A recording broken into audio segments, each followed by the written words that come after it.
12 kabanata. Kaya nga, mga kapatid, alang-alang sa masaganang habag ng Diyos sa atin, ako'y nakikiusap na ialay ninyo ang inyong sarili bilang handog na buhay, banal at kalugod-lugod sa Kanya. Ito ang karapat-dapat na pagsamba ninyo sa Diyos.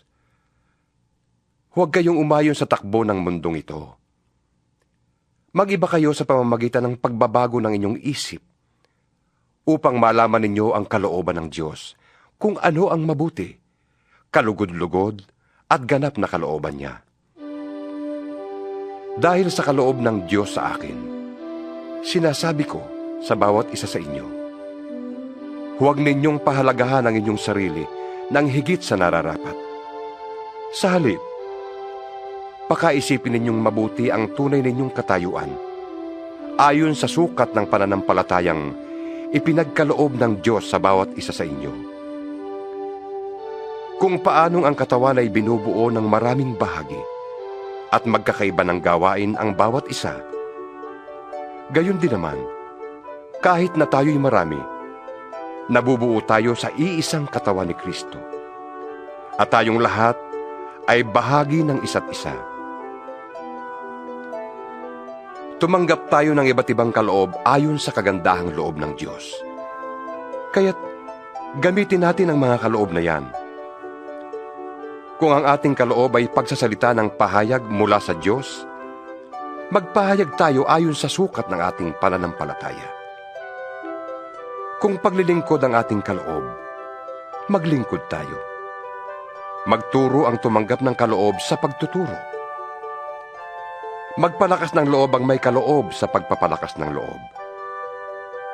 Kung pag-aabuloy ang iyong kaloob, mag-abuloy ka ng buong kaya. Kung pamumuno naman, mamuno ka ng buong sikap. Kung pagkakawang gawa ang iyong kaloob, gawin mo yan ng buong galak. Maging tunay ang inyong pagmamahalan. Kasuklaban ninyo ang masama at pakaibigin ang mabuti. Magmahalan kayo bilang tunay na magkakapatid at pahalagahan ninyo ang iba ng higit sa pagpapahalaga nila sa inyo. Magpakasipag kayo at huwag maging tamad. Buong puso kayong maglingkod sa Panginoon. Magalak kayo dahil sa inyong pag-asa. Magtiyaga kayo sa inyong kapighatian at laging manalangin. Tumulong kayo sa pangangailangan ng mga kapatid at patuloyin ninyo ang mga taga-ibang lugar. Idalangin ninyo ang mga umuusig sa inyo.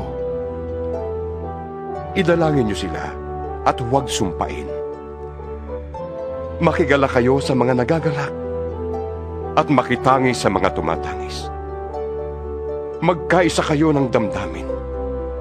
Huwag kayong magmataas. Sa halip ay makisama kayo kahit sa mga dukha. Huwag ninyong ipalagay na kayo'y napakarunong. Huwag ninyong gantihan ng masama ang masama. Sikapin ninyong mamuhay ng marangal hanggat maaari. Makisama kayo ng maayos sa lahat ng tao. Mga minamahal, huwag kayong maghihiganti. Ipaubaya niyo yon sa Diyos, sapagkat nasusulat, akin ang paghihiganti. Ako ang gaganti, sabi ng Panginoon. Sa halip, gaya ng sinasabi sa kasulatan, kung nagugutom ang iyong kaaway, pakainin mo. Kung nauuhaw, painumin mo. Sa gayon, mapapahiya siya sa kanyang sarili. Huwag kang magpadaig sa masama, kundi daigin mo ng mabuti ang masama.